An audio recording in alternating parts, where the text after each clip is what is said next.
Hello and welcome to the Silver King's War. I'm Michael Sievers, the writer, producer, and creator of this podcast series about my father's Second World War as a B-26 bombardier. Today we continue to follow the Silver King after World War II through the trilogy of plays called the Silverfields of Northbrook. We now begin the second play, which is called Wrigley Days. The Silverfields have settled comfortably into their brand new home in Northbrook. And of course, as they grow into their new surroundings, they often reflect and enjoy the city life of Chicago. There are many trips to visit family and friends, and much of those years in the city focus on visits to the iconic Wrigley Field. This is the introduction to Wrigley Days. For the Silverfields, Wrigley Field, home of the Cubs and Bears, was an iconic base in their Chicago urban geography. Rivaled only by the Serpentine Lakeshore Drive, generations of extended family made important pilgrimage to this shrine. Their monsters of the Midway held sway. The Baileys sat in the temporary right field stands. The Gordons sat above third base. They have a view of the Waveland Avenue scrimmages as citizens poured from their homes to battle for footballs. Summer day games delivered Ernie Banks and Billy Williams. The Cubs, lovable losers for decades, consumed generations of fans before winning a World Series in 2016. Beating the Cleveland Indians in 7 games. A lead celebrant in that enormous victory was Shirley Sievers, who had been Shirley Silverfield until 1960. That was the year that the Silverfields of Northbrook left to become the Sievers of Rockford. Now, 56 years later, Shirley was 94 and living comfortably in her apartment in Rockford. She had retired from a successful career as a geriatric care consultant and was now sharing the great news that her Cubbies were winners. After their Game 7 victory over the Indians, the score Cubs 8, Indians 7 in 10 innings, Billy Witz, a journalist for the New York Times sports writers, wrote a wonderful story about that iconic victory under the title, Cubs End 108-Year Wait for World Series Title After a Little More Torment.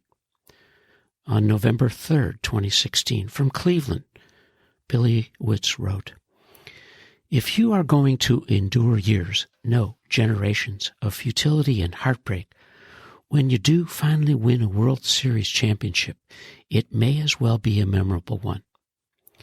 The Chicago Cubs did just that, shattering their 108-year championship drought in epic fashion with an 8-7 10-inning victory over the Cleveland Indians in Game 7, which began on Wednesday night, carried into Thursday morning, and seemed to end all too soon.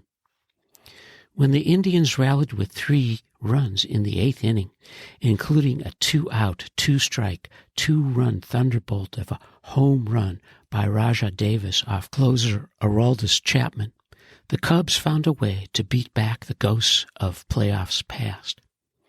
After a brief rain delay following the 9th inning, they pushed 2 runs across in the 10th on a double by Ben Zobrist, the series' most valuable player, and a single by Miguel Montero. The Cubs then had to hold their breath in the bottom of the inning when Davis hit a run-scoring single to pull the Indians to a run behind. But reliever Mike Montgomery replaced Carl Edwards and got Michael Martinez to hit a slow roller into the infield. Third baseman Chris Bryant scooped it up and threw across to first baseman Anthony Rizzo. As the ball made its flight across the diamond, the stadium went silent for one of only a few times all night, and only until it settled into Rizzo's glove. Then the huge contingent of Cub fans erupted, and the players raced to the middle of the infield to celebrate. We're world champions, Rizzo said in the alcohol-soaked visitors' clubhouse after he had taken a break from embracing the actor Bill Murray. The Chicago Cubs are world champions. Let that sink in. Thousands of fans lingered for nearly an hour after the game, moving into the field level of the stadium, waving the ubiquitous W flags, singing the victory anthem, Go Cubs Go, and roaring when Rizzo held up the ball he had caught for the final out. One fan held a sign, Now I can die in peace. That sleep will no longer be tortured by old memories of collapses in 1969, 1984, and 2003, and talk of curses of Black Cats Billy Goltz and Steve Bartman, the fan who infamously interfered with a foul ball in the playoffs. If you want to believe in that kind of stuff, it's going to hold you back for a long time, Cubs manager Joe Maddon said. I love tradition. I think tradition is worth time mentally, and tradition is worth being upheld, but curses and superstitions are not. On Wednesday night, the Cubs did not so much beat the Indians as survive them. The heart-stopping end to the series and the 108-year wait carried with it an additional historical perk. The Cubs became the first team to rally from a 3-1 series deficit since Kansas City did so in 1985, and the first to do it on the road since Pittsburgh in 1979, when the Pirates beat the Orioles. Meanwhile, in this matchup of long-suffering franchises, the Indians' suffering will carry on longer. They have not won since 1948, and the excruciating way in which they suffered the defeat with 3 consecutive losses will take its place atop a list that until now was topped by the 1997 World Series, in which the Indians lost a 9th-inning lead and eventually the series to Florida. The roller coaster of a game took place in an unusually neutral environment, with so many of the Cubs' passionate and well-heeled fans finding their way into the stadium.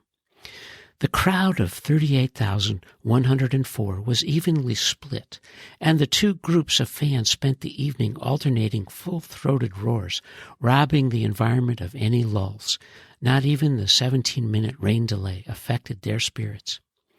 They were the latest to witness the Cubs, who won 103 games in the regular season, the most in baseball, showing their mettle during the playoffs.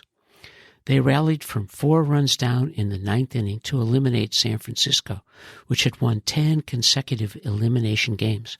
After being shut out for 21 consecutive innings by Los Angeles in the National League Championship Series, they rebounded to win 3 in a row, beating Clayton Kershaw in the clincher.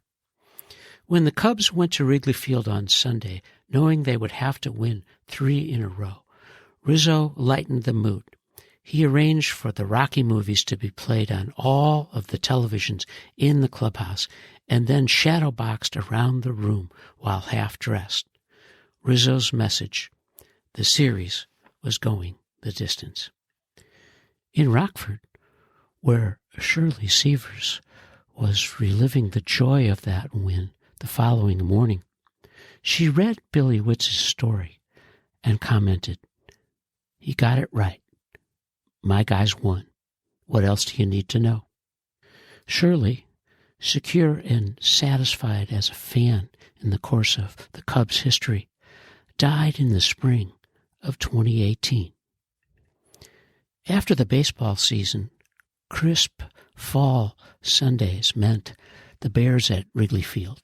And of course, there was an additional 10,000 fan stand set up in right field to accommodate the roaring followers of the monsters of the Midway.